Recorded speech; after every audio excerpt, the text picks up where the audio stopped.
The council chamber was filled with noise and fear, and the walls echoed with the voices of dozens of species who had ruled the stars for longer than human history could remember.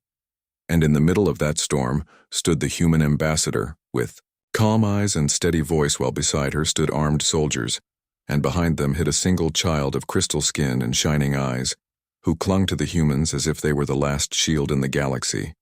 And when the alien leaders shouted to return, the child, the ambassador, shook her head and said no, and her voice carried across the chamber with a firmness that cut through the storm, and an ancient overlord slammed the table and roared, "Do you understand what war you are inviting?" And the silence that followed was heavy like a weight pressing on every chest, and the humans did not move. And the child trembled but did not leave their side, and the galaxy held its breath, waiting for the spark that could burn worlds. And yet the story did not begin here, because the path to this moment had started long before, and to understand it one must return to the beginning. The Galactic Council had stood for thousands of years, and its chamber was the most powerful hall in existence, and the walls were carved with symbols of species who had risen to power when Earth was still young, and many believed it would stand forever, because it had weathered wars and rebellions and the rise and fall of empires. But in truth, it was fragile, and pride had made it blind, and into this hall came Earth, the newest member of the great community. And though humans were invited with ceremony, they were met with laughter in private and whispers in the corners, and the old races looked down at them as children. The chamber itself was vast, like a stadium carved in silver stone, with banners of light flowing above each seat, and every species sat in its own section, some covered in scales that reflected fire, some in shells that clicked with each movement, some tall and thin with voices like music, and others like beasts who walked on four legs and spoke through machines. And in the center stood the human delegation, small in number, their uniforms plain compared to the flowing robes and armor of others, and many alien eyes looked at them with pity or contempt, but none with fear. The ambassador, Laura Mitchell, kept her face calm as she listened to the voices around her, because she knew every word was heavy with meaning. And beside her stood Jonathan Price, who carried the weight of Earth's security mission, and close behind were young Marines who watched the chamber with alert eyes. And yet in that moment, humanity was nothing more than a guest, and all they could do was wait and watch and learn, and what they learned was not kindness but arrogance and cruelty wrapped in tradition. For years, Earth had tried to prove itself worthy of standing among the stars, and each time they were reminded of their youth and weakness. The elder species would say, "You are fragile, you are reckless, you are not ready." And humans would bow their heads and return to their work, building ships, expanding colonies, learning languages. But the whispers never faded and the insults never ended. It was during one such gathering that the Orlith arrived, and their presence changed everything. Because the Orlith were not like the others. They were a species of crystal bodies glowing with inner light, and their wisdom was said to shape the balance of the council. And when they walked the hall, silence followed, because even the proudest of empires bowed their heads, and on this day they brought with them their youngest heir, a child whose crystal skin shimmered in colors like sunrise, and whose steps were guided by guards yet filled with curiosity. Humans watched with awe, for they had never seen such a being, and Daniel Carter, a young Marine, felt his chest tighten with wonder, because the child looked not like a figure of power, but like a fragile soul trying to understand the world around him. And Daniel thought of his own younger brother back on Earth, and for a brief moment, the chamber of power felt less like a battlefield and more like a family home. But that moment did not last, because shadows moved where no shadows should have been, and whispers of dissent had been spreading across the stars. And on this day, those whispers chose to strike. The chamber of the council was alive again with whispers after the attack had ended, and though the child of the Orlith had survived the scars of the moment, hung heavy in the air, and the eyes of many species turned to the humans who had acted, when others froze and their actions did not pass quietly, because in that hall every motion was remembered and every choice carried weight. And the weight now pressed hard on Earth. Ambassador Laura Mitchell stood with her back straight as the reports poured in, and she saw the silent judgment in the eyes of the elder races who spoke with honeyed words but carried venom beneath them. And she understood that the path ahead was no longer about words of peace alone, but about the meaning of trust, and about whether humanity had the right to stand in the council at all. And as she left the chamber, she felt the beginning of storms that would not be stopped. Daniel Carter sat in the barracks of the human delegation ship, his hands still trembling, from the moment when fire had erupted and he had carried the crystal child through smoke and broken light. And though he was trained as a Marine, he felt the weight of those small, glowing eyes that had looked at him with fear and then with hope, and he thought of what it meant that a child of another world had held to him, as if he were the only safe place in the universe, and he could not shake the feeling that something greater had begun.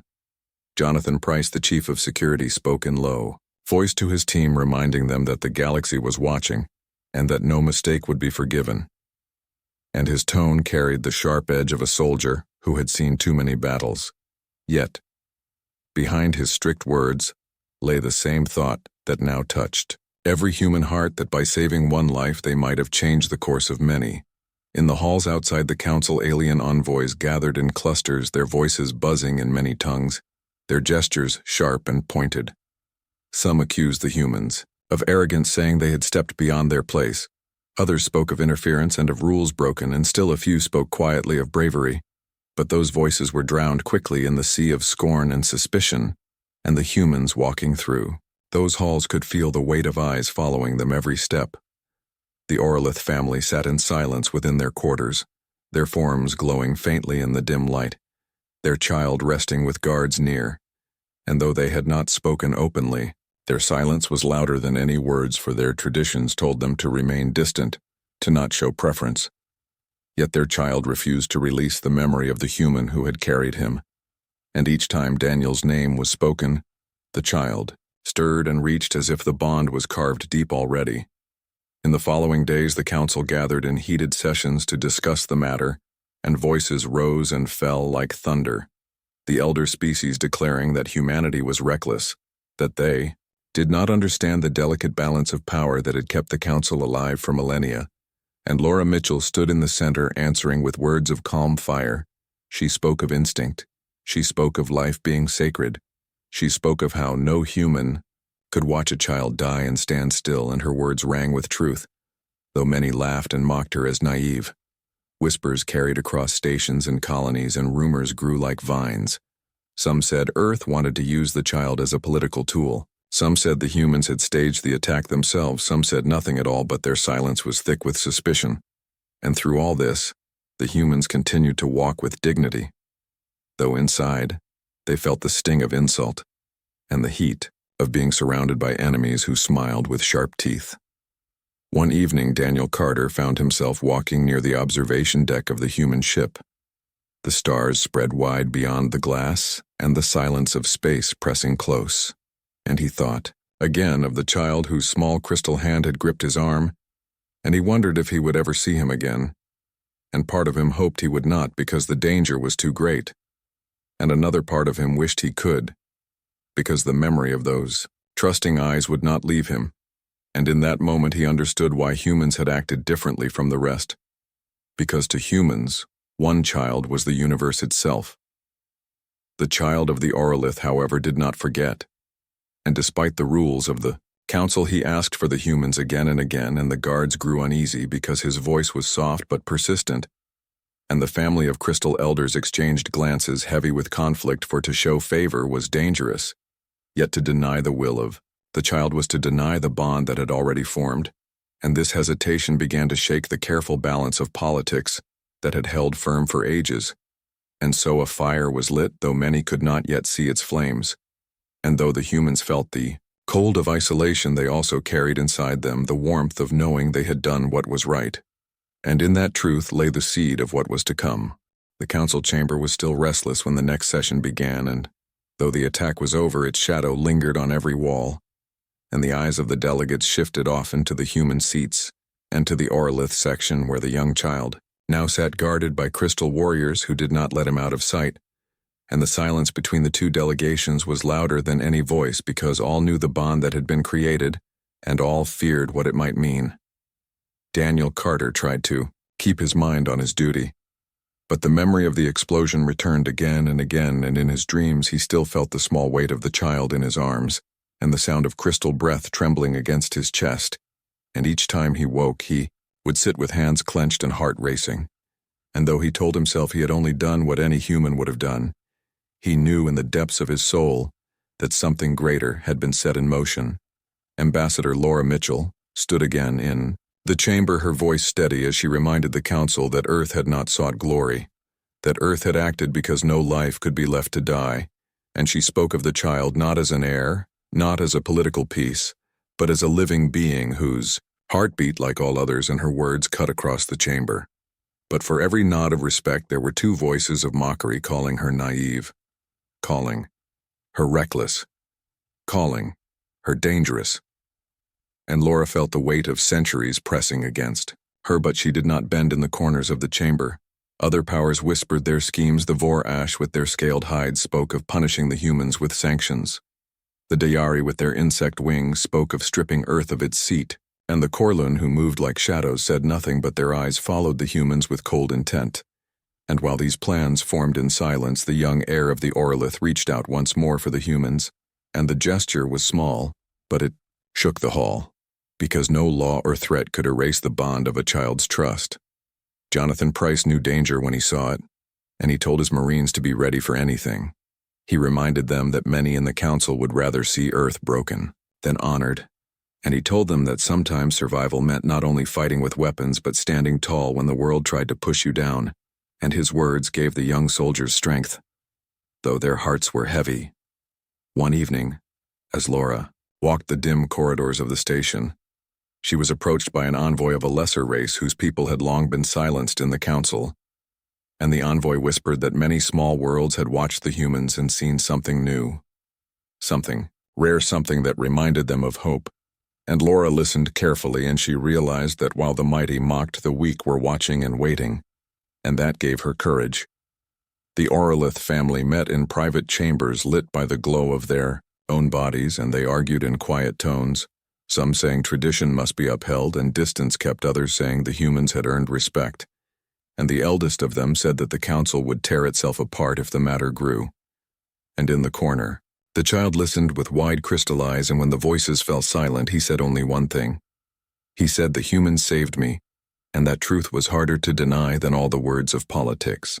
The council chamber grew colder in the days that followed, and the voices of the elder races grew sharper like knives, and many of them spoke openly now that humanity had no place among them, and some even demanded that the humans leave the chamber at once. Yet the humans did not move, and they sat with calm faces, though inside their hearts burned because they knew the storm was building, and that soon it would break. Ambassador Laura Mitchell stood again in the circle, her voice strong though. Her body carried the weight of sleepless nights and endless arguments, and she told the gathered powers that Earth would not apologize for saving a child, that Earth would not call compassion a crime.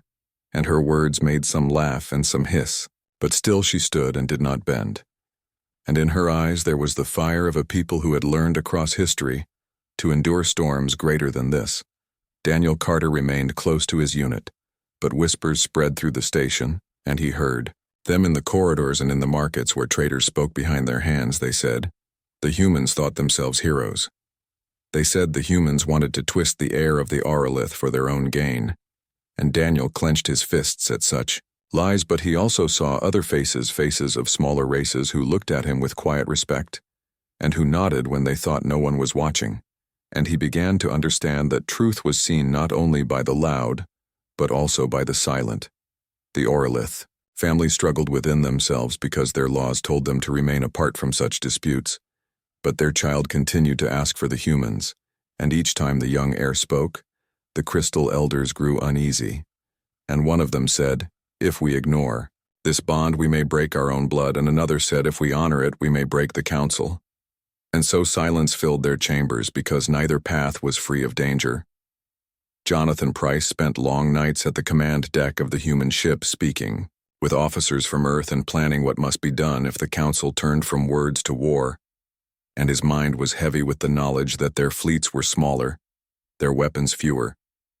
And yet he also knew that fear had never stopped humanity before, and he told his men that if the order came, they would stand and they would not bow, even if the stars themselves turned against them.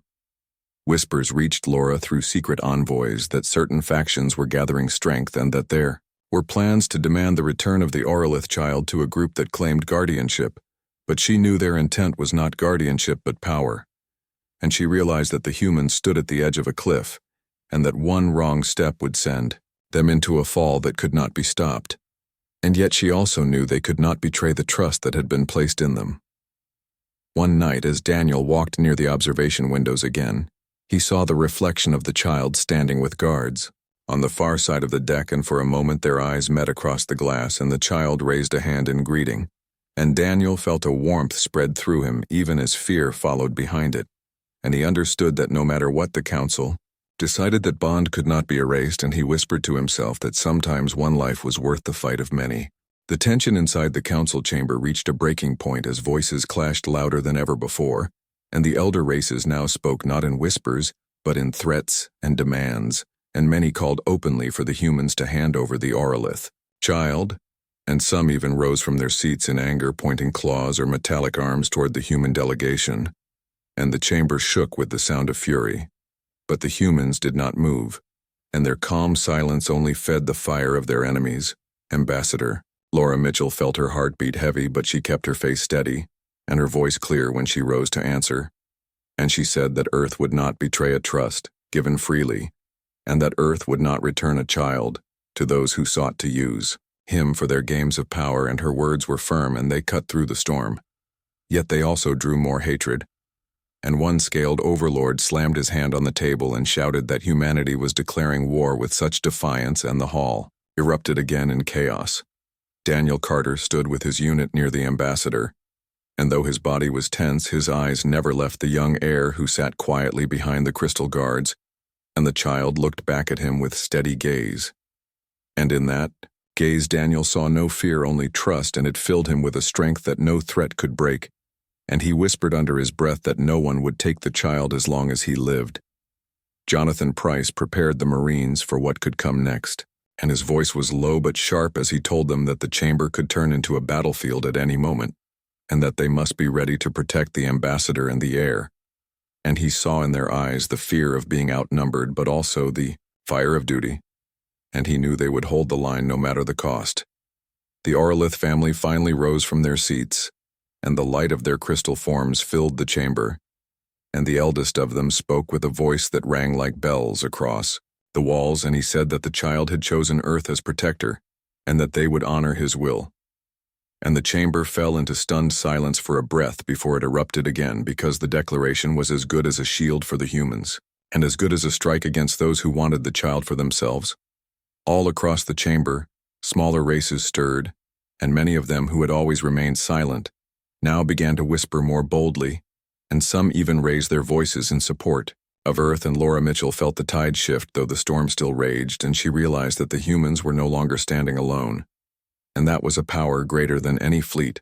Outside the chamber, fleets moved into position, and human ships readied their weapons, though they knew they were few, and messages carried across the stars as allies and enemies alike made choices in the shadow of what was to come. And Jonathan Price watched the reports with grim focus, knowing that a single spark could ignite a war that might burn across worlds. Back inside the hall, the child of the Orolith rose from his seat, and though his voice was small, it carried with clarity as he stepped forward and spoke in broken human words, saying, "Earth is my protector." And the chamber froze in shock at the sound, and the Crystal family did not stop him, for they knew his words carried the weight of the future, and silence fell heavy across every corner of the room. The chamber was silent after the child spoke, and every voice that had shouted and cursed before now fell into stillness, because they knew what those words meant, and they knew that the choice of the heir was not something that could be erased by rules or threats, and the humans stood with steady hearts, though they could feel the weight of every gaze pressing upon them. And they understood that in this moment the galaxy had changed forever. Ambassador Laura Mitchell let out a breath she had held for too long, and she met the eyes of the Crystal Elders, who now stood with dignity beside their child. And though their faces did not show emotion, their silence was no longer against Earth, but beside it. And Laura felt the strength of that shift. And she knew that humanity had gained something no weapon could give them, because they had earned trust with an act of simple compassion. Daniel Carter stood among the Marines, his body weary from days of tension, but his spirit unbroken. And when he looked at the child, he remembered again the fire and smoke of that day, and the way the small hand had clung to him. And he thought that if he had to, he would do it all again 1,000 times because no life was too small to protect. And in that truth he felt peace. Jonathan Price received reports from the human fleet that enemy ships had halted their approach when the news of the declaration spread, and though the danger had not passed, the air was different now because allies began to speak where silence had been, and support began to show where fear had ruled, and Jonathan saw in the data that Earth was no longer alone, and he allowed himself a rare smile, though it was thin and tired. The elder races of the council argued, still, but their voices no longer carried the same weight because for the first time in centuries their unity was cracked, and smaller voices rose in the chamber and spoke of hope, and of change, and of the courage of Earth, and the arrogance of the mighty began to falter when faced with the clear truth that the galaxy had watched a child saved and not abandoned. In the days that followed, messages poured into the human delegation from worlds they had never visited, and from peoples they had never spoken to, and each message carried words of respect and of gratitude, and some carried pleas for alliance, and Laura Mitchell worked long hours answering them all with patience and dignity, and she knew that this was the start of something far greater than one moment in one hall because the ripples of their choice were spreading outward like waves across a sea. The Orlith family brought their child to the human quarters one quiet evening, and for the first time without guards filling the room they allowed him to play and to laugh with Daniel and the Marines, and Laura watched the glow of his crystal skin reflect against the walls, and she realized that history books might write of fleets and wars, but the true heart of this story was here in the laughter of a child who had been saved by those who had been mocked as weak.